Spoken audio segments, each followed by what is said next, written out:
Okay, in this video I'm going to cover voltage change.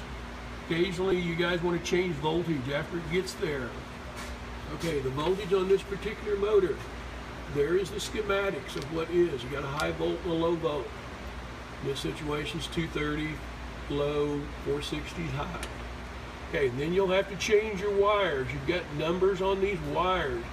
You have to match up the schematic up here with the numbers up here between line 1, line 2, and line 3. That all has to be done correctly, and then it needs to be wire nutted very tightly, and it needs to be, that thing needs to check, because loose wires produce heat, and heat will cause your motors to shut off. So you want to make sure that that joint is tight, twisted up with a pair of pliers, and then tightened up with a wire nut. Now, once you change the voltage on a motor, then it's not over. This overload.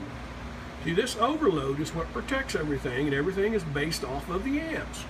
And again, if you have a overload in here that is set for 24 amp, like this motor would be on 230, and you see this overload set for 460, and then you don't change this overload, guess what? It's not going to work.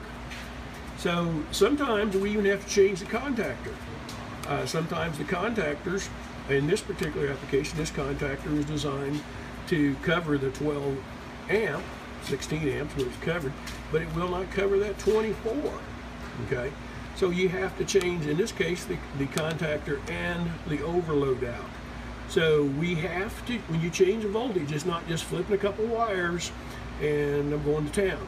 So we've got to do it, and it's got to be done consistently correct. Changing an overload out is our next video.